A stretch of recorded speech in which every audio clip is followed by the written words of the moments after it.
Everyone saw a poor gas station worker. But one billionaire, something no one else noticed. Welcome to English Makes Bold, where ordinary lives become extraordinary stories. 17-year-old Jake Carter lives in a small Texas town, waking up long before sunrise every single day. His entire existence is structured around one pressing reality: paying the escalating medical bills for his chronically ill mother. He spends his afternoons and evenings scrubbing fuel pumps and working the register at a local gas station. He goes home exhausted, muscles aching, but he never utters a single complaint, because the woman he supports is the only family he has. Far removed from this dusty reality is Richard Harrison. He is a highly successful American entrepreneur, a man whose daily concerns involve global markets and corporate acquisitions, completely insulated from the financial anxiety that defines Jake's life. These two realities don't overlap until a sleek black luxury SUV rolls onto the cracked pavement of Jake's gas station. It is an immediate visual anomaly, standing out entirely against the rusted cars and fading signs of the rural highway. When Richard steps out of that vehicle to grab a coffee, extreme wealth and extreme poverty are about to physically intersect over a single, otherwise meaningless transaction. Jake rings up the coffee and extends his hand to pass the receipt across the counter. It is an action he has performed thousands of times without a second thought. But Richard stops dead. His eyes lock onto Jake's wrist, fixated on a highly distinct crescent-shaped birthmark. Without saying a word, the billionaire slowly rolls up his own tailored sleeve, revealing the exact same crescent shape etched into his own skin. This animated diagram tracks the results of the DNA test Richard immediately commissions.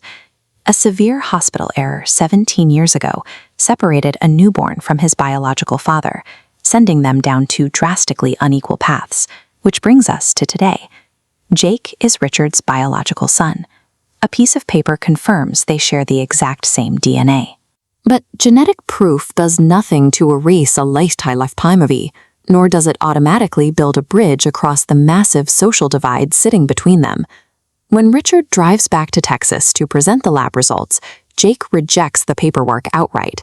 To a teenager who has spent every waking hour fighting for survival, the idea that he is the heir to a billionaire feels entirely impossible.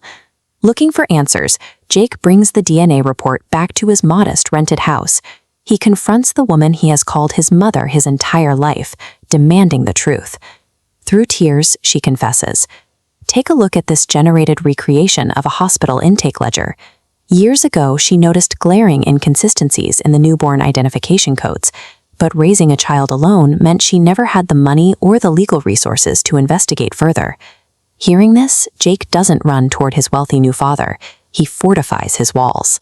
He projects his confusion into anger, actively pushing Richard away to protect the fiercely loyal bond he shares with the woman who actually raised him. Shared blood is a scientific fact, but it cannot compete with a shared history. A biological truth alone is entirely insufficient to replace the deep emotional ties forged through years of mutual hardship. Richard's instinct as a businessman is to solve problems with resources. But when he tries to build a relationship with his son, Jake sees it as a shallow attempt to purchase his affection. Here is where the billionaire has to learn a harsh lesson. His immense wealth, the very thing that commands respect in boardrooms across the world, is completely useless in this dynamic. He has to drop the checkbook. Richard changes his strategy from spending money to spending time. He starts showing up to Jake's high school events. He spends quiet evenings sitting on the worn-out couch in Jake's living room.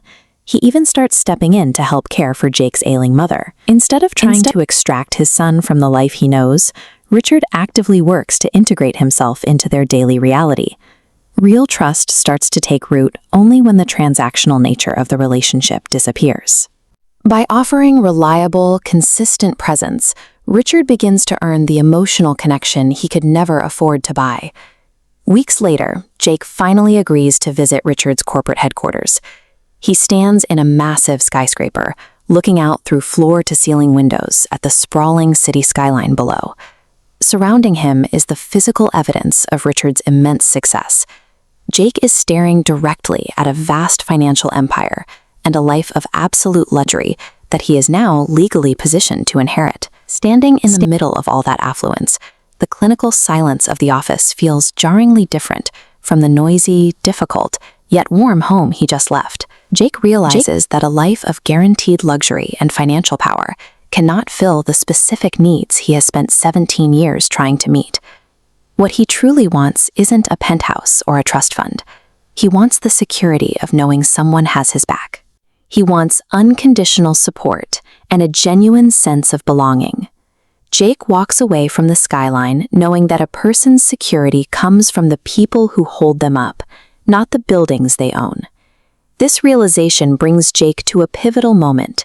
He stands in the room with the two people who love him most, the biological father who spent his life searching, and the mother who spent hers providing. Both of these parents have carried a tremendous amount of unseen pain over the last 17 years. They both sacrificed massive parts of themselves to ensure his survival. Jake looks at Richard, a man who traded his boardroom meetings for hospital waiting rooms, and recognizes that this consistent presence is what he actually values. The embrace in this room isn't a reaction to the DNA test. It's the result of the months Richard spent sitting on that worn-out couch and helping with medication schedules. They are united by a shared history they finally started building together. Where you start out in life does not dictate where you end up. Sometimes the people meant to be in your corner are already finding their way to you, proving that true belonging arrives the moment you value love over wealth.